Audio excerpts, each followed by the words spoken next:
Good afternoon, everybody. Welcome to the CCMA webinar, Build a Better Break Trip, Framing and Leaders. And we're happy to have with us today our presenter from St. Xavier University in Chicago, Paul Stage.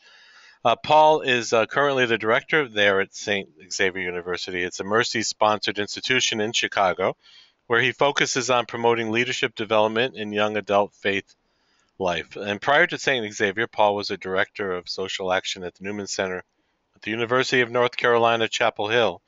He both expanded the Newman Center's own service immersion program as well as developed a new program to schedule and host service immersion groups from other universities while in Chapel Hill. Paul has attended, led, or organized more than 25 immersion trips weeks, and Paul holds a master's degree from Boston College up here in the Northeast, where he focuses studies on young adult spirituality. So we welcome him and thank him for being with us today. And Paul, I am turning it over to you. It's yours. Well, thank you, Deacon Frank. And Frank mentioned that if you have any questions, you're free to raise your hand or type them in the chat box. You're also welcome to use those if you can't hear me or you can't see anything. Just let me know to pause and go back if anything goes wrong with the technology. As Deacon Frank said, my name is Paul Stage. Happy to be here, and I want to start with a story. A lot of times we start with big conversion stories where people hit rock bottom and find Christ. That's not how I want to start this, because there are more small moments in ministry than the large ones. So I want to start with a small moment. It starts in a candlelight mass, first weekend of November one year. So the first Sunday of November, a student is sitting surrounded by people, but all alone. Hasn't really reached out to many people on campus yet, hasn't really joined any clubs yet, hasn't really made a big connection in any sort of way. He goes through the normal motions at Mass. He stands at the beginning, shakes the hands of the people around him and shares his name, then completely forgets the names of everyone that he's just shaking hands with, because he doesn't think he's going to make any meaningful connections here either. Towards the end of Mass, a campus minister stands up and says that there are spots available on the spring break trip. It's November, there are just a few left. They do their applications a little early. And one of the students that this person had shaken hands with actually reaches out and grabs him by the shoulder, scaring the willies out of him. But the student leaned up and said, "Paul," that was his name, my name, "that spot is available on my service trip. I'm going to sign you up." And just like that, the next day, Paul got an email saying he'd been signed up for this service trip. Now, I'm not saying that that's how we sign up everyone on our service trip, but it did get this student, me, involved in campus ministry. And it wasn't a big moment. I wasn't in a bad place. I was in a pretty good place. But it took that little bit of reaching out. And that's one of the reasons that these spring break leaders are terribly important to me. Not because they create big conversions, not because they're the most important people in the world, but because if they're well trained, they can reach out and touch the lives of the students around them in ways that the campus ministers don't have time or can't do on such a large scale. So a few of the things that I want to talk about today, setting the agenda, there are some obstacles, and I understand that. I'd like to make sure that we recognize that, because every program can't look the same. I also want to talk about the benefits, though. So in light of those obstacles, why do we do this? And then once we look at the obstacles and the benefits, what are the goals and how might we form some of these students? And finally, touching base on some resources and things that we can provide or that you can find to help form student leaders for service trips. So first up, obstacles. Many of you grew up in the 90s like I did. You might be familiar with this. On Nickelodeon, there was a show called Kids Got Guts. And at the end of Guts, 3 children attacked this mountain. It was scary. It's meant to look scary. It's meant to be intimidating. And when they climbed it, there were obstacles. People threw things in their way. It was hard to see. They had goals they had to reach. And if they missed a goal, they had to go back to it. That's sort of how the obstacles are for us. We all have an end in mind, And we have a path to get there, but it's obstructed, it's blocked, there are people in the way, there are things that come up that we don't expect. Sometimes we have to backtrack. But the thing about GOTS is that every child always made it to the top of the mountain. So even if something looks like it's unattainable, we probably can make it. It just takes a lot of work and some patience and maybe even some help. So some of these obstacles that are very real. Budget. It costs a lot of money to have students go on trips, especially if we're not charging for these leaders. Time, staffing, training, they're all very difficult to get through. Confidence levels are probably the hardest because we're sending students out to be leaders, to be mentors for other students, and if they're not prepared adequately, they're not confident enough to fill that role, and the whole trip might fall apart. And finally, views of immersion trips sometimes get in the way. Why is it that we do these immersion trips still? Aren't there better ways to do this service work? Aren't there better ways that we might spend our time or our money? So I understand all of these are obstacles that are very, very real, and we all face them in different ways and in different times. But I also want to point out some of the benefits. We had a list of a few obstacles, but the benefits greatly outweigh those obstacles. Just the thought that these students can help raise money rather than costing us extra money, that we are building faith formation into our program at a second level where these students can then build faith formation for other students is an important thing to remember. We create more retention this way. If students are invested in the trip from the beginning, they're more likely to come back. They're more likely to participate in other things that we offer and to stay involved in the campus in general. And I would say perhaps a very important part here too is that if we take the time to properly form student leaders, we can provide education to them that they can then share with others. A little bit of education from us can expand exponentially when the students take it and provide their further research.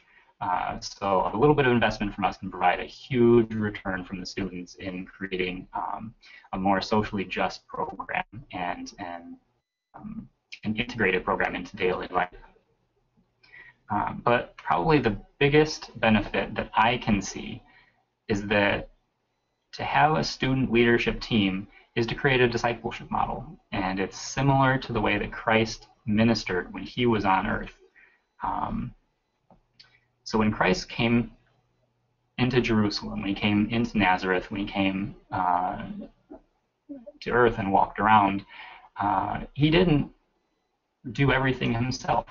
He didn't reach out and try to touch every single person in the world all on his own. Instead, he gathered a small group of people around him and spent most of his time with those people. Yes, he did minister to the crowds. Yes, he did minister to anyone that came up to him. But the majority of his time was spent forming a small group of people in a vision of what he knew to be the kingdom of God.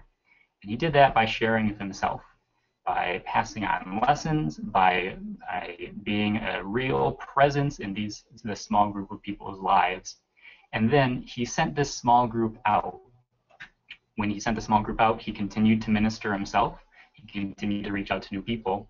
But the small group reached out to even more cities or towns than Christ could have had he tried to do it on his own. Then when they came back, they reevaluated, rejoined the same vision, and assisted the church in growing exponentially. When Christ died and was raised again, he left the small group of people to continue on in that mission. And we trace our lineage back to that group of people. So we, like Christ, should also be sending out these leaders. Now, some questions to consider about when forming a team. What is the right timing? How should we do this? When should we do this? What is the process to do this? Do we pick people at random? Do we have enough that we hold applications? Who do we bring in to help us? There's no way we can do all this training on our own. There's no way that we can find all these students on our own. So Do we know somebody who's better at presenting on social justice? Do we know somebody who's better than we are at presenting on communication skills? What activities do we use to do these sorts of things? And what readings do we provide? So the goals and the steps that we take will address some of these questions. But the thing to remember through this whole presentation and going into this process is that what we're doing is about the people that we have, the students that we have that we're ministering to, the resources and colleagues that we have. It's about the place we are right now. So every campus is a little different. We can't have one cookie cutter answer for all the campuses. And that we're in a particular time in our history. So maybe this year isn't the best to start this particular model. Maybe next year will be better. Maybe last year was better when we missed an opportunity, but another opportunity will come up. So as we're talking, please feel free to share questions about where you are and how some of this might be adapted to where you are.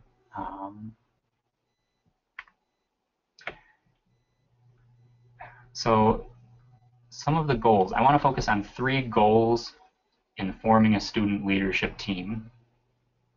And these 3 goals will be met through several different techniques that we have to train leaders. So the first one is to instill a shared vision. Having a shared vision is really at the root of what we're doing. And the shared vision is a vision of what the kingdom of God might be. It's a vision of what the relationship with God might be. We do that through a few different ways. We set particular expectations in the beginning of the process. We share stories, our students' stories, and stories from past trips. And we set communication guidelines. Second goal that we have is to provide necessary skills. And this is probably the biggest component of the training piece of student leadership. It's more than just knowing how to use a saw if the service trip that you're going on is building houses. It's things like, how do I be a spiritual leader? A lot of these students are uncomfortable in their faith. They're tentatively sure of themselves, but only tentatively. So how do we provide the skills to be a spiritual leader to their peers, some of whom may even be older than they are? How do we provide the skills to form community? Just like Christ gathering people around themselves, we're forming community here. And the circles of community we form are always growing. How do we encourage our students to grow their circles of community? Not just inviting their own friends on these trips, but inviting others. And when they go on the trips, inviting the people they encounter on the service trip into their community. How do we make connections between the service, justice, and community building we do? How do we evangelize, spreading the joy of our faith? And perhaps from a logistics standpoint, safety and responsibility is the most important, but it's something that we'll talk very little about today. Every campus has its own safety guidelines, its own responsibility guidelines. And so we can't really get into the specifics of that, but safety and responsibility is an important part of this training, so it's not something to look over. Finally, fostering confidence. As I said, a lot of these students are very tentative in where their faith lives are. And so it's not just one technique that we have to foster confidence. We have to do that for all of these techniques. We have to do it at every moment. And so being confident in our students, recognizing their successes, and not shaming them for their challenges, but helping them to grow in their challenging areas. Each student will have a different skill set, so some might be better at one of these techniques, others might not be. So building up skill sets, making use of skill sets that students already have. At first goal that I mentioned, instilling a shared vision. There are many ways to instill a shared vision, but an important one is to create a covenant in the beginning, to create particular things that you want the students to look at. And that can be a shared thing. It can be each of us coming up with one particular item that we want to see in the covenant, and then making a group covenant. I tend to favor cornerstone values, and so when I set expectations in the beginning of a trip, I make sure that the cornerstone values for the trip are very clearly lined out, spelled out. I like to go with the 4 cornerstones of the Jesuit Volunteer Corps because they're shared through many different service agencies that we go to. I participated in the Christian Appalachian Project most frequently, and they share 3 of these. Most of the farm sort of service trip agencies have these same ones. Mercy Volunteer Corps, Luther Volunteer Corps share very similar vision for what their cornerstone values are. So setting those expectations and letting students know what's most important is something to be done first, foremost, very early in the process. Otherwise, they might come in with their own values and derail some of what we were hoping will happen on these trips. They may come in and not realize that it's a spiritual sort of trip. I actually had a student who came in and said, I didn't realize that this was called the Christian Appalachian Project. I thought this was just the Appalachian Project and we weren't going to be talking about God at all. It had to be fixed. They had to be righted very early in the process. Otherwise, our expectations and the students' expectations would be very, very different going on from there. And sharing your stories is a very good way to do this. If you share a story, a real and honest story, it encourages the students to also share their stories. And through them sharing their stories, they encourage the participants to share their stories. I have a picture of a man with a guitar here. This man's name is Mitch Barrett, and I put him up here because he's a musical artist, but he would call himself a troubadour, a storyteller, before he called himself a country artist, before he called himself a folk artist. What he does is tell stories through music, and if you listen to some of your favorite music, I bet that it has a good story behind it, something that means something to you. So sharing stories is a great way to share vision, because when he sings to us, what he's doing is sharing his vision of what the world is. And it's something that we can get on board with. I'm not saying that everyone in the group should be singing their stories to their students. I know that it's not something that I can do, but finding a way to share your vision and your story is an important piece for this. Which brings us into communication. Communication is a huge, huge topic. It can go anywhere from what are communication skills to what are communication styles to what is conflict resolution even. And so knowing what kind of communication is important to put out is up to each campus minister. Each one will be different. Some students are very good at conflict resolution to start with. Some are very bad at it. Some students know what their expectations are,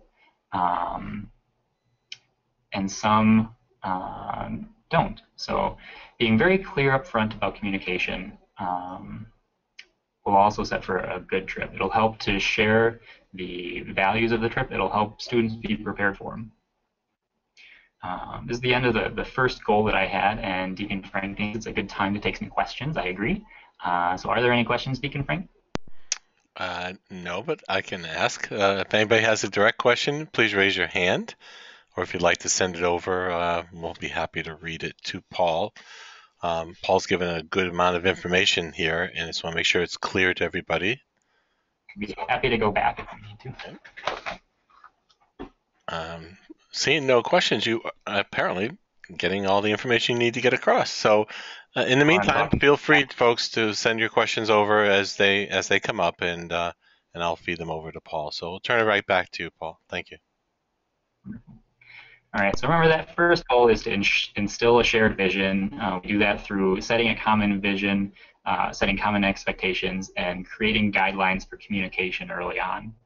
Our second goal that we have, which is where most of the meat of what we do comes in, is to provide the necessary skills training. Skills training can cover so many different topics, but these 4 are going to be ones that I hit on partially. Safety actually isn't going to come out, like I said. Every organization has its own safety guidelines. Many of the service agencies, if we're going with a service agency rather than creating our own trip, will provide safety training. That bottom left corner photo, that was actually against the safety training. And that is Anthony, the person who reached out to me in the beginning. But If you notice, the person in the background is our leader, was not very happy with this. Anyway, community formation, spiritual leadership, and fundraising all fit in very well. And another skill that we're going to talk about is making connections. So we need to connect all of these skills that we're working on. More importantly, we need to connect our students with one another and connect our students with the work that we're doing through the people that they're seeing. So we'll talk about these 4 things, and we're not going to talk much about safety. But spiritual leadership. This is obviously one of the hearts of what we're trying to get into. Spiritual leadership means communicating faith to others in a way that is meaningful and understood. So how can we train students for that? Giving them opportunities is the first and the best, I think. So how do you learn how to reflect? You do some reflection. And so we have a toolkit of some sort on how to reflect, how to lead small group reflections, and hopefully a few scriptural passages to start off those kinds of reflections. So we train them by putting them into one of these groups and then reflecting on the actual reflection group. It's this sort of second level reflection. If we do that once a week, once a month, and then give them a few opportunities to do it themselves before they go on a trip, I find that many students become very comfortable with it after just 3 or 4 experiences, especially if they have resources like the one on the left there. That's actually the back cover of a reflection journal that we provide to our students here at St. Xavier. The reflection journal has prompts, questions, scriptural passages, quotes from famous authors, many things to start conversation. It also has a detailed daily reflection guide. So moving from day 1 into day 2 into day 3, what sort of things do we want the students to reflect on in those days? If we can put a resource like that into our leaders' hands, it becomes very easy for them to say, okay, here's the reflection for today. Here's where I've seen this. Where have you all seen this? What has this meant to you? It doesn't have to be an actual journal. It can be some prompts. And I've used a prompt guide before where each page has a daily scripture that students reflect on through the day. And then at the end of the day, they come back and they share what they've reflected on through that scripture. It can be a quote. It can be a value or a topic.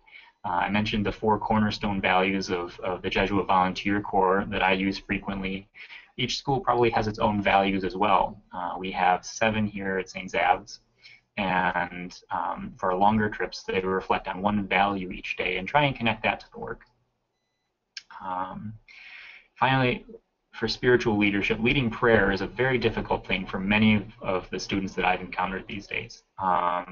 It's not something that they're comfortable with because it's not something they've had to do in the past. So how do we encourage students to share their own conversation with God?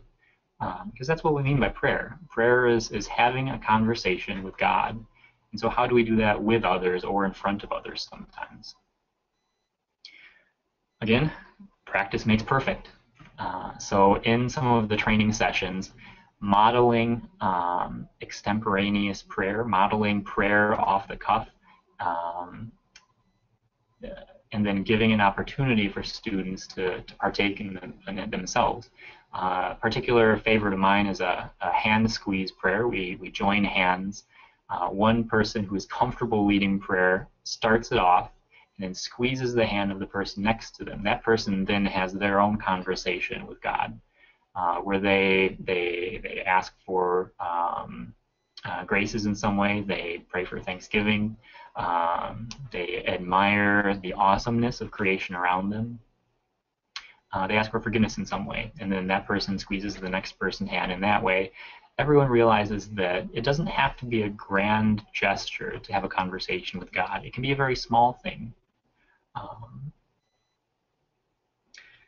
And then it comes back into the journal prompts, and everyone shares through the journal prompts as well. So it's been a little bit of time. It might be a good time for some questions. I see one came up. Yep. Deacon Frank. You have one from Liani. If you have multiple trips, do you use the same reflection journal for all of your trips, or do you create them uniquely for each trip? Yeah, that's a wonderful question. We have one journal that goes on each of our trips, and we send out 7 at this point. But each journal is made unique by the actual students who go on the trip. So when it's handed over, and Liani actually brings up something wonderful. I think that she spoke in her webinar about just a regular composition notebook. She would have each student take a comp notebook and decorate it and make it individually personalized for another student, and then surprise the other student with that journal. I think that's a great technique. But we do provide the prompts for them to put in that are all the same. That's because since we are a mercy school, we have particular values and concerns that we try to focus on. So most of our trips go to places that share some sort of critical concern with the Sisters of Mercy. So looking at those critical concerns means they have sort of connection to one another, and we can do large group discussions as well. But by all means, that's the great thing about these student leaders, is that we spend a little bit of time creating a template, a basic outline, a structure. We give it to the student leaders. We give the student leaders a little training in their particular trip, and then they go off and grow that training on their own and can personalize what we've created in this structure. So again, it might be a little more work in the beginning for us to have student leaders, but in the end, there are so many more possibilities that we can have with student leaders. Things like personalized journals. Good, so thank you for that question.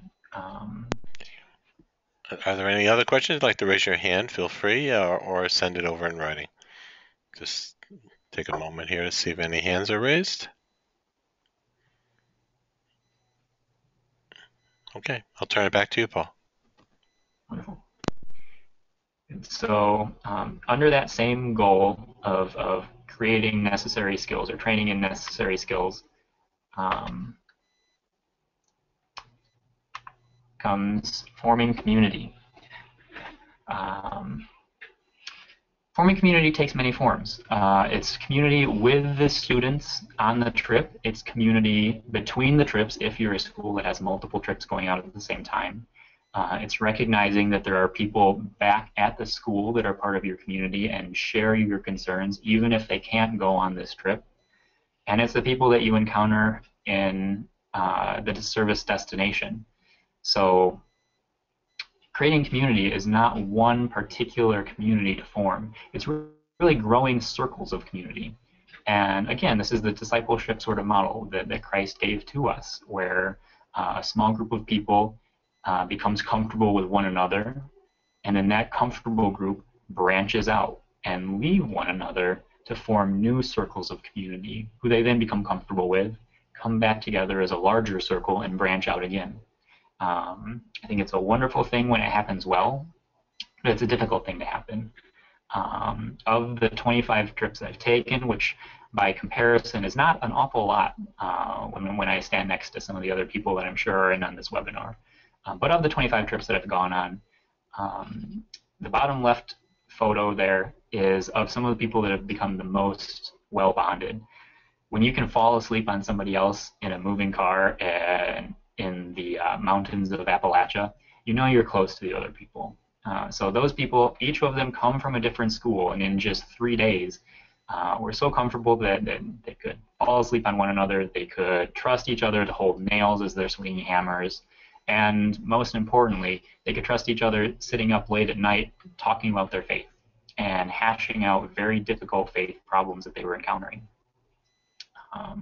If those 3 people can do it, so can the 100 in the photo next to them. It's much more difficult, but a well-trained student leader can form those small circles that will then be well-trained to go and form larger circles when they combine with one another. All people really are looking for belonging, and part of our faith is to belong to Christ, a fairly important part of our faith. And so how do we train our students to belong to Christ? in the same way that we train them to build personal relationships with one another, we train them to build a personal relationship with Christ. It's through communication, it's through dialogue, it's through prayerful questions that are put to God. It's through finding God in the things around us. And it's through recognizing that we are all one community. So the global community is an important piece to this, and it's where social justice ties in later on. Because in a global community, it's not just the 3 people that we're sleeping on or sleeping next to in a car on the way to the service trip. It's recognizing that the people we encounter are going to touch our lives in a meaningful way. And the people that we don't have the chance to encounter are just as meaningful and just as dignified, just as important to God as those that we do encounter. So bringing them into the circle is another important part of this training. So, does anybody have any questions about community formation? This is something that comes through small faith groups, through service trips, through Bible studies, through just about anything we do, and most notably in the Mass. The Mass is a communal gathering of prayer. So it's something that hopefully we have a few techniques developed for already before we even start looking at service trip leaders. But any questions about community formation? Okay. You can press your hand button or feel free to write in the question box. Okay, Paul, there's a question here from Joanne. I'm opening up your microphone. Joanne, please go ahead. You're live, Joanne. Go ahead, please. Joanne. Okay. Okay, Joanne's had some difficulty here. I'm going to now go to her question in writing. Thank you for sending that over. Joanne asks, she asks, could you give an example of a team bonding? I think she meant exercise, but she wrote example. Could you give an example of a team bonding exercise? Absolutely, sure. Of course, we're trying to stay on budget. Everything that we're trying to do is stay on budget, right? So probably a lower expense example. Again, we turn to the Mass, which is a communal meal together. There is nothing like a pizza to unite college students. I find that the one meeting where everyone shows up is that first one where they just sit around and have pizza and tell stories.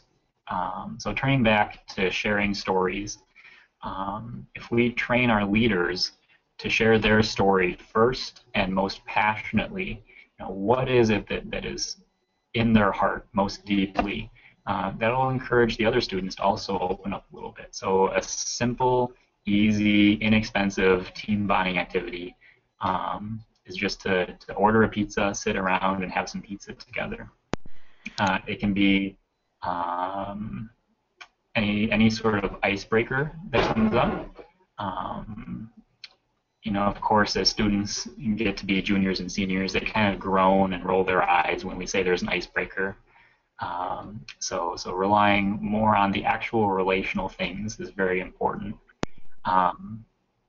And then another one that I found very meaningful is to send them out on a local service opportunity that's similar to what they're going to be doing on their trip. Remember, these students only have 4 to 6 days, maybe 2 weeks, to build what can be some of the most passionate, long-lasting relationships in their lives. And so if we can get them familiar with the work and familiar with one another a month ahead of time, they'll be that much closer to building friends for life and building a faith life that's meaningful. So if they're going to go and build a house, find a Habitat for Humanity in the neighborhood and make them all go to Habitat for Humanity. If they're going to be running a child care or an after-school program, have them do some tutoring at a local school together. Just a shared experience of some sort goes a long way in forming that community. I assume the question was for people that are going on the trip together. But just like I said, there are people outside of that small group. It's important to remember that we need to build community with the people that are supporting us too. So I've heard some people that kind of balk at the idea of writing letters to friends and family appeal letters if you're doing it from a fundraising standpoint, but sharing something that you're passionate about with the people around you is only slightly about asking for money. Usually, a letter like this does have a financial appeal, but what I find to be more important is to say to the friends, to the family, I had the choice to go home or go on spring break and spend the week at the beach. I chose not to do that. I chose to build my faith with some other students through volunteer service, spending the week reflecting and giving of myself in multiple different ways. Will you share in that community with me? Will you care about the same things that I care about? I find that to be a very meaningful thing. Um, and then at the service sites, the sweetest, if we're talking about service sites that where you're building a house, that's what most of these service sites are. If the homeowner is present and willing just to put out some coffee, encouraging the students to stop working. They always roll their eyes at that and say, no, I'm here to finish this roof. That's why I'm here. Our student leaders need to be able to say to them, that's not why you're here. You're here to lift this homeowner up. That's through building a roof, yes, but it's also through going and talking to them, hearing their story. So uh, a great community builder at the service site with the homeowner is to tell them, look, if they put coffee out and if they're willing to talk with you, you're doing them a favor by going and talking to them. If you start with that kind of language, they're more willing to try it out. And then what they typically find is that in talking to the homeowner, they've grown.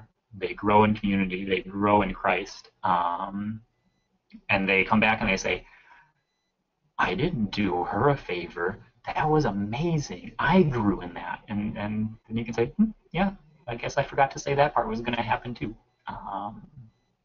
So food, coffee, and shared experiences are really, I think, some of the best community builders. Much better than the sort of um, paying for books of icebreakers. Keep it simple sort of stuff is good for me. But thank you for the question. Yeah. Okay, another question kind of following up on the fact that these are young student leaders. Do you have faculty and staff advisors or alumni go on the trips, and what is their role? Sure. I've been on all sorts of trips. I've been on trips where it's only student leaders. I've been a staff person on a trip, not as a leader where it was only student leaders. I've been on trips with student and faculty leaders. I've been on trips with only faculty leaders. I've not yet been on a trip with no leader at all, and I think that that's a good thing. Um, but when we're putting in faculty and staff, adult leaders, recognizing that our students are young adults still, but putting in adult leaders, I try to favor the students leading the faith experience and the faculty staff leading the logistics experience. Um, I typically find that when I have faculty and staff on the trip, they're honestly less comfortable leading a prayer than the students are. Um, I try to remember that these are people that the students often look up to, and they want the students to look up to them as authorities, as authoritative people.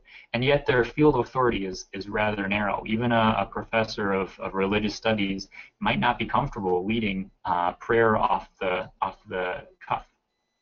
And so realizing that I also can't take of their time for a weekly training meeting of the faculty, I can take of the students' time for that. And the students are enthusiastic. They're hungry for it, even if they're busy, even if they're swamped. Typically, these sorts of meetings are rejuvenating for them. They find meaning in them. They want to be at it. So the students are the ones that I train to lead the prayer, to prepare the Bible quotes, to make things like t-shirt designs, to really share in the vision.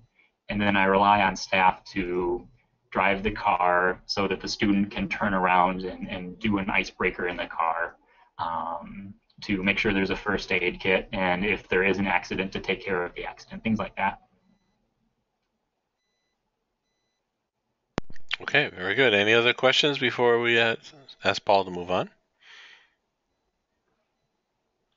Okay, very good. Turn it back to you, Paul. So remember, we're still in this topic of this goal of providing skills training, and I mentioned making connections. This is between people. It's relational, and we've talked about that a little bit already with community building, with building a personal relationship with God, and building a personal relationship between God and the community. But this making connections is a little different too. It's about connecting our faith with the service work that we're doing, because most of these are service immersion trips, and then connecting that service to the larger justice aspect. So not only going and building a house, but wondering, why is it that there are so many people who can't care for their own home? Why is it that I encounter a diabetic woman who's lost all 10 of her toes? And what does that have to do with, what is that and the poverty of the area and the fact that she can't care for her own home? What do they all have to do with one another? And what does that have to do with my faith? So connecting faith, service, and justice means that this is not just a service trip. This is about immersing ourselves in the actual culture and faith that leads us to it.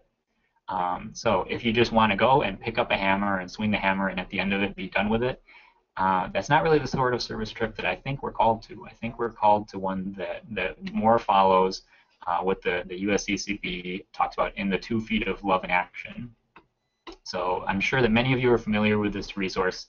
If you're not, what it is saying that we walk along a path towards God, and the path is love. God is love, and so the path is God. But we take it along this path in 2 steps. First, we take a step with short-term solutions, what we may call service opportunities, and what they call charitable works. That's building the house, it's tutoring, it's donating of our time and our talent and our treasure, giving of ourselves, that kind of thing. But if we try and just do that, if you ever try to walk with just 1 foot, what happens is you tend to just go in a circle. You don't really move anywhere. You stay rooted in that path, and nothing really changes around you. So you have to take a step with the other foot, which is social justice issues. Now, I'm not saying that the trips we send out are going to solve social justice issues, but what we in a university setting are best at is providing education. And so educating students about the social justice aspects that we face. Why is there so much homelessness? Why is there so much violence? What is it that we can do to try and work towards an end to some of these social sins, as we say in the church, social injustices, as you might say outside the church. If they have an opportunity to do some letter writing, to brainstorm issues that they might fix, something as small as, we're in a place where there's a water desert. How can I better conserve water so that it's not diverted away from this water desert? And then going home and using reusable water bottles and turning the water off when you brush your teeth, the one we always tell our small children to do. Connecting those 2 things and connecting them to the faith really makes for a robust trip. Yes, you can do a trip that's just faith-based. We call that a retreat. Yes, you can do a trip that's just service or just social justice. But when you combine the 3 into one immersive experience, we really touch on all the different aspects of campus ministry that we as campus ministers are called to pass on to our students. And student leaders, if we give them just a little seed of this, they have the knowledge and the know-how and the resources to grow that seed through further research, through further discussion with one another. Makes for a wonderful conversation. So, any questions about this? This is the final skill that I want to talk about. Any questions about connecting these 3 things?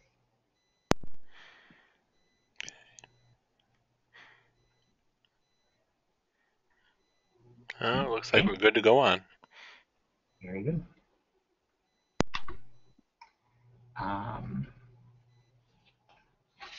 I lied. I do have one more skill that I want to talk about, but I've already talked about it really. Evangelization is in a faith perspective, the sharing of the joy of our faith in Christ. And when evangelization is done, the results are typically recruitment and publicity. So if a person lives their faith joyfully and shares that in the world, they recruit others to that trip, to that program, to that lifestyle of love for Christ. And it becomes the best publicity that we can have.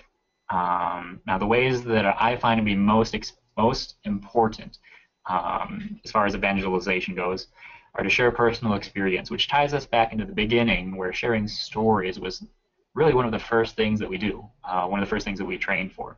Because if you can't share your personal experience, you can't really share of yourself. And if you can't share of yourself, it's difficult to find somebody to join you on your path towards God. Just as importantly, I find with the students these days is photos and comments from past participants. I still place myself firmly in the millennial generation, which we're coming out of now, but the students are visual. Young adults today are visual. They're based in apps and sound bites. And so we need to be able to get great photos. If you don't have great photos to publicize, the students are just going to breeze right by the flyer. They're going to breeze right by the application. It's got to communicate what we're trying to evangelize, which is the joy that going on these trips brings through relating with Christ.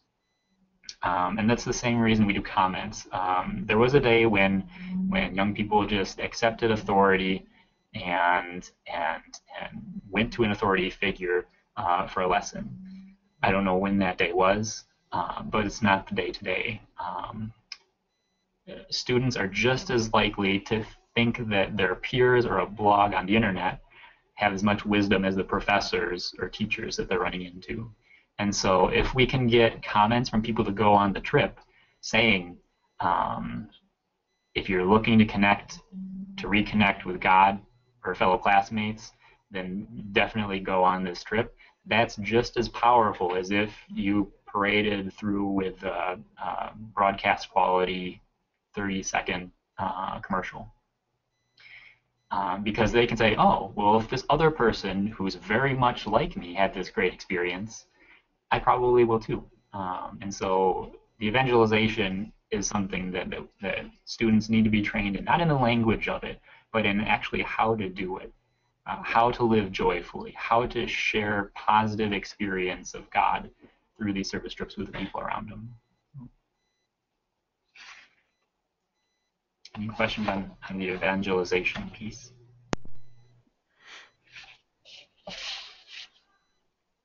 Good. All right, so we're going to move to our third and final goal that I want to pull out of building trip leaders, and that's to foster confidence.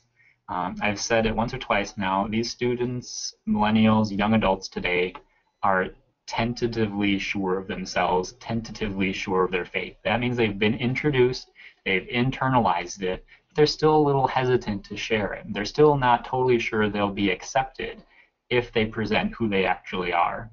And so fostering confidence in our leaders means that our leaders can foster confidence in our student body, the students that go on these trips. And if you haven't picked it up, I'd strongly recommend picking up some of Sharon Delos Park's writings. She has a book called Big Questions, Worthy Dreams. Again, that's Big Questions, Worthy Dreams, where she talks about forming mentoring communities.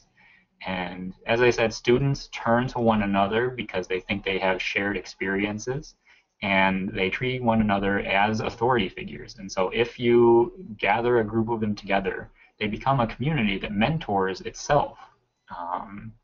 All you really need are one or two students in there that have been well formed and are well confident, and they inspire the entire group to be well formed and well confident in their faith. So fostering confidence, it's a few things like providing skills training. If you're going to build a house, you have to be comfortable using the tools. On the right-hand side, you have to be comfortable going on the roof. it never fails, but if you're building a house, half the group has never picked up a hammer. And so that first day, they just kind of stand around looking in a frightened way at the hammers, thinking, oh my good Lord, I'm going to screw this person's house up for life. But a little confidence in those skills goes a long way. It also goes a long way if you look at these two student leaders here. This is in Mexico, and we're leading an after-school camp. How much confidence does it take to get up on the roof of a building with music blaring and start a dance party? If you look down below, nobody else is dancing yet.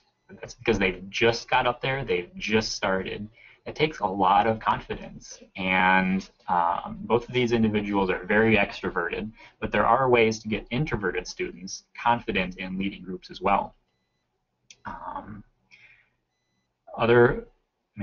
The first slide that had all of these goals and techniques on it showed that fostering confidence connects to everything that we've talked about.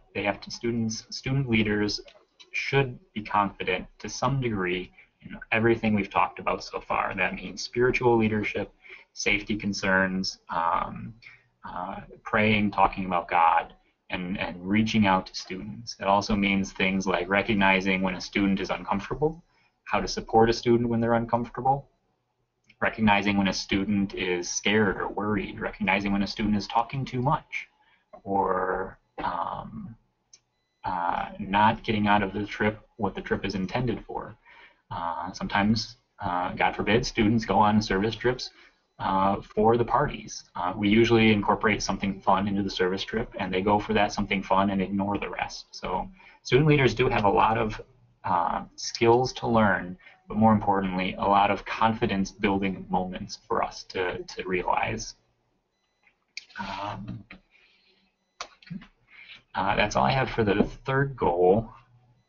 And what I would point out is this is actually taken from Liani's slideshow when she did a Build a Better Break Trip presentation last month on starting from scratch. She asked what makes a meaningful experience. And if you follow these three goals in training student leaders and some of the techniques I've pointed out, I think you touch on most of these meaningful experience suggestions. Clear expectations, prayer, special touches like journals, it all kind of fits in. So, does anybody have any last questions? I'm going to go into some resources to consider for our last part, and but before that, any questions about the content of what we've talked about? Okay, we have about a few more minutes before this webinar starts to wrap up, and so if you have any questions, now's the time. Please raise your hand or feel free to send it over in writing.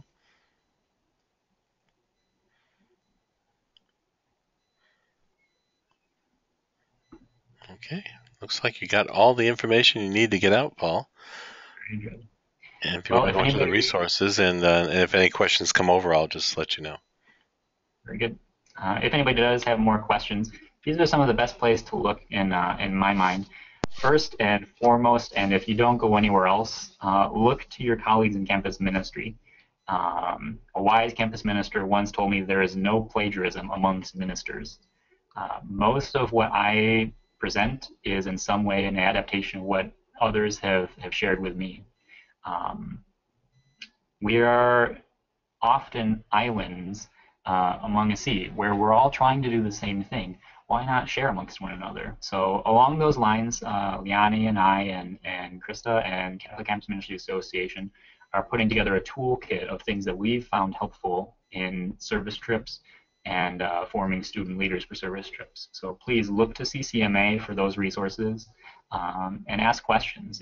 If you have somebody in your area who's a more experienced minister, or look to that person, or if you are a more experienced minister, look around yourselves and find the ones who are less experienced and just make yourself available. You don't need to force your materials on them. Just say, hey, I'm here. I've been here before. I know some of what you're going through. I'd be happy to share. Finally, or excuse me, there are some articles that I particularly like to share. To Hell with Good Intentions and The Dirtiest Word in Jesuit Higher Education are both wonderful. They provide a perspective that most students don't think about before they go on a service trip, which leads to wonderful discussion. It's sort of a little mini existential crisis before you go off on the trip, because they say, well, if going on this trip is going to hurt the community, why would I do it? Why should I do it? I'm going to drop out and just send all my money. And then that opens the conversation. We've tried to create a trip that doesn't hurt the community. We've tried to create a trip that builds the community up while also providing you with a great experience. So it's great resources there. Um, Finally, modify other leadership formation resources. In the end, one of our aspects of campus ministry is to develop leaders for the future. And so if we have a united ministry, the faith-sharing groups, the small communities, the way we do mass, the way we do our service trips, the way we do our local service, hopefully it all ties together. It's not standalone programming. It's all one shared common vision. St. Augustine said that if you're not moving towards God, you're moving away from God. And so hopefully our programming is all moving towards God as one single entity with all the students that we have. So if you have a faith-sharing community, a small faith group program, grab some of the resources from that and use those to train your leaders. It's very similar. I have two books that I've had run across my desk. I've had students and parents question me after reading these books. So be prepared for questions from people that say service trips they're hurting us more than they're helping us.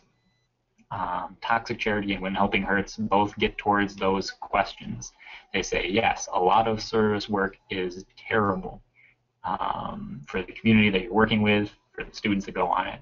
So what are some good practical ways to actually provide service immersion trips without hurting the community and providing positive, meaningful growth for both the students and the community you're going to? So good resources there. And finally, I want to say thank you. Thank you all for joining us.